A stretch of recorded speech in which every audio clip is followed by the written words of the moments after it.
Welcome to Jesse's Drone Adventures, everybody. Today we'll be spending some time near the towns of Superior, Kearney, and Winkelman, Arizona. We're going to be doing some good old fashioned drone exploring today, and I'll be sending my DJI Mini 4 Pro up into the hills, the mountains, and down into the canyons and see what we can find. Our journey begins on Highway 177 going from Superior, Arizona to Winkelman, and it didn't take me too long before I started seeing some things up in the hills that caught my attention.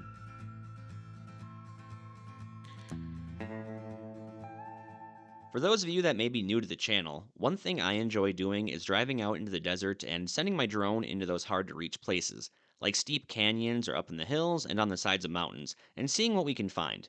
We may not always find something groundbreaking, but if I don't try, I'll never know. And there is so much history in this part of Arizona when it comes to Native Americans, mining, and travel. One of these days I'm hoping to get a metal detector, but for now, we're going to see what we can uncover from the skies.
For a moment here, I thought I might have stumbled upon some ancient ruins at the top of this hill, just based off of this rock line formation that you see here. Ancient ruins can be found all throughout the state of Arizona, so I flew in for a closer look. Upon further inspection, it was not ancient ruins, just the result of slabs of rock jutting out of the ground and naturally breaking apart. You can see this phenomenon all over Arizona, but when something like this catches your eye, it's worth exploring.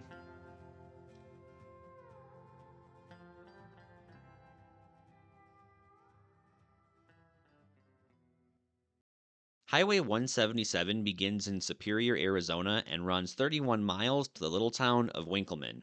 According to AARoads.com, it was added to the state highway system in 1953. Prior to this, it was just a dirt road, but was fully paved by 1959. That's also the same year that the plane crashed that was carrying Buddy Holly, Richie Valens, the Big Bopper, and pilot Roger Peterson. That later became known as the day the music died. There's a thing you know. Highway 177 is also one hell of a roller coaster highway. There's many ups and downs, twists and turns, and for a good portion of it, you'll spend more time with your foot on the brakes than on the gas. It's an absolutely gorgeous scenic drive winding through the mountains and passing by the little towns of Kearney and Hayden before coming into Winkelman. Now, I did have plans to shoot a very specific video out in this area, but due to unforeseen circumstances, I had to scrap that video idea. It was kind of a bummer, but that video isn't off the table just yet. That being said, I continued on with my journey as I headed to the little town of Globe, Arizona. But on my way there, I spotted something not too far up in the mountains. Here's what I saw.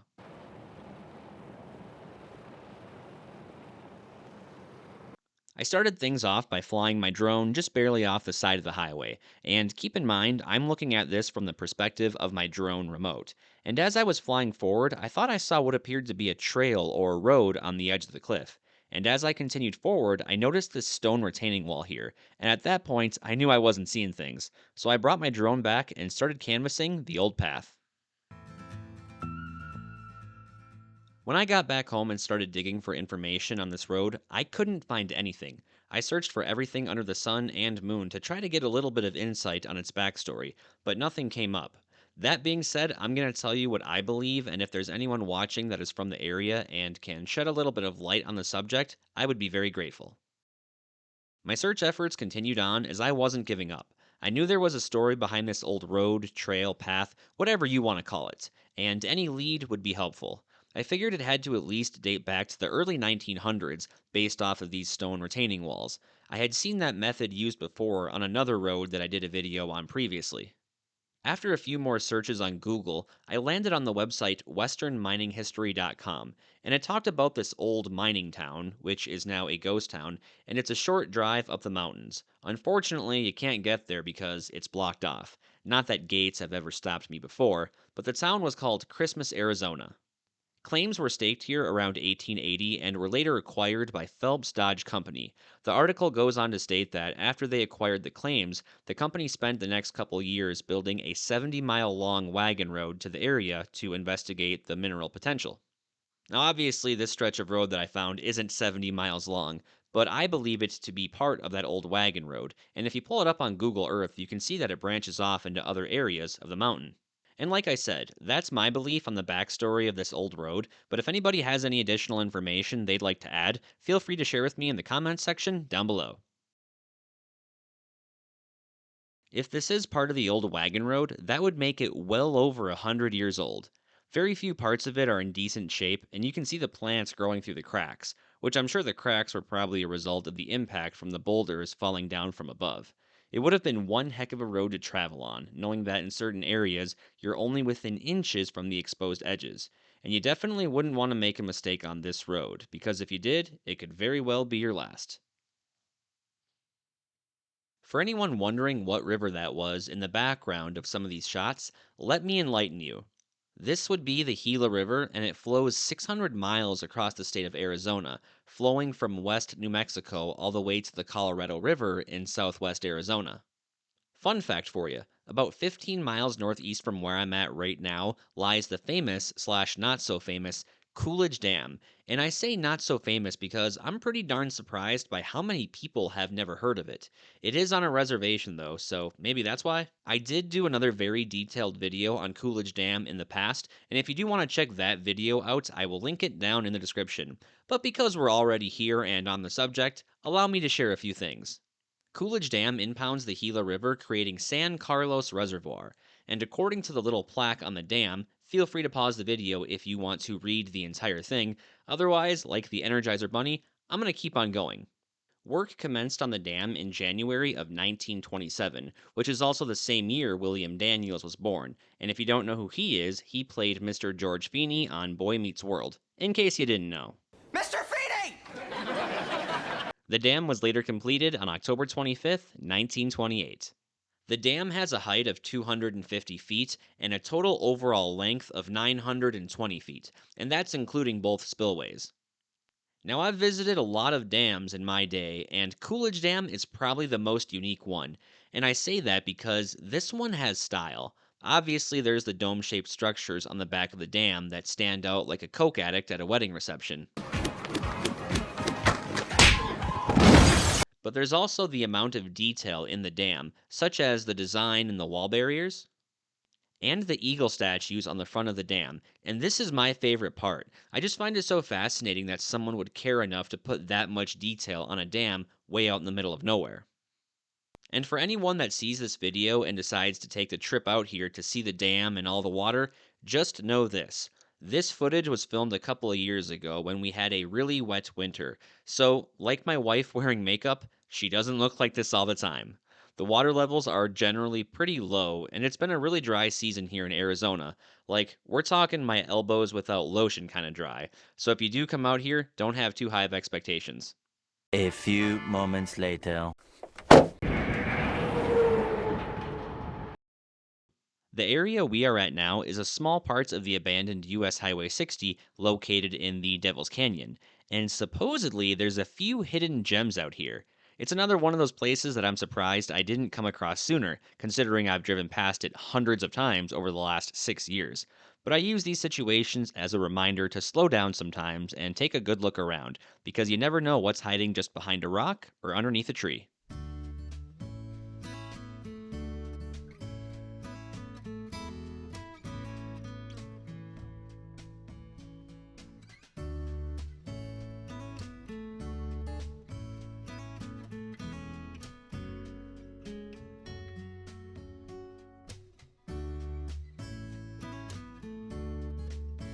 In some areas, you can still see chunks of the old road.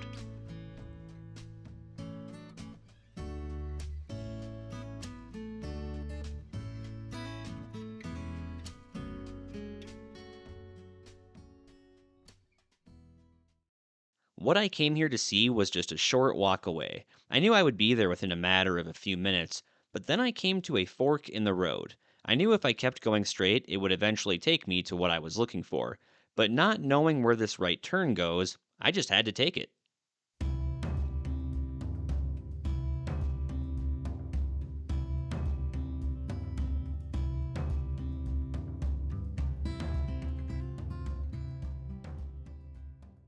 I followed the path, but it didn't really take me anywhere promising, so I jumped back on the trail, and as soon as I did, I made another little discovery.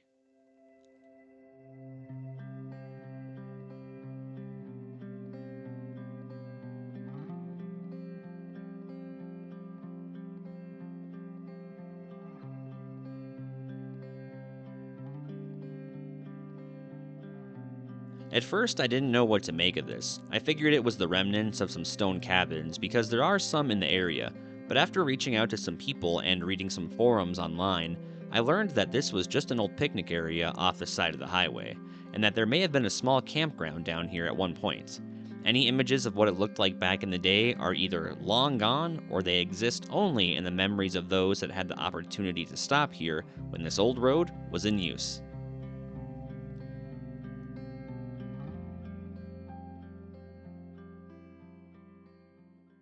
As always, the drone that I'm using to follow me here through the brush is the DJI Mini 4 Pro. I feature it a lot in my videos, but I was very hesitant to have it follow me here because in locations like this where there is a lot of tree branches and tall grass, it doesn't always register every little thing, and when it doesn't do that, it can clip a branch, causing it to spin out of control and crash. But I gotta say, I was pretty impressed with its performance, and I'll link it down in the description below along with all the other gear that I use to help make these videos. And just like that, we finally made it to the Devil's Canyon Bridge, also referred to as the abandoned bridge on the old Highway 60. As stated before, the Devil's Canyon Bridge is part of the old Highway 60, which was built in the early 1920s. Therefore, I would say it's safe to assume that the bridge was also built in the early 1920s. Sometimes it's hard to find precise details on things like this. The only other article I found that offered a little bit of insight into its history was from hikearizona.com, and part of the article stated the original bridge was in service from 1900 to 1949 and is still completely intact. So there is a possibility that it's a little older than what I initially thought. It's a rare occasion when you see water running through this creek, and the last time water was running through here was, I want to say, early 2024. And after a good downpour when the water is flowing, it doesn't last long. But if they do get a good downpour out here, you can best bet I'm coming back for a look. I would also imagine that this creek is filled with the most vibrant colors during the fall, so maybe we'll do an updated video later in the year.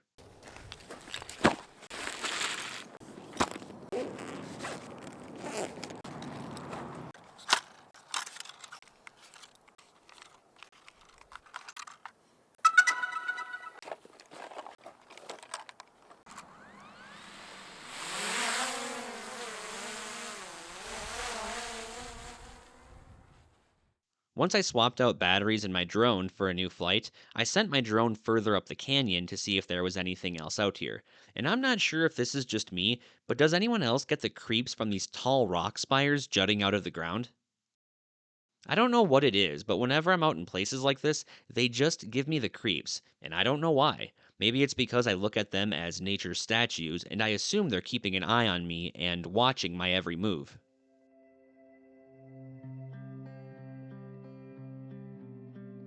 It is kind of an eerie place, too. When traffic isn't going by, it's almost dead silence out here. Anyways, I didn't find anything else out here that was interesting. Nonetheless, it was a really cool adventure, and I'm glad I got the opportunity to check out Devil's Canyon Bridge. Thank you all for watching, and if you want to continue the fun, click the video on the upper left.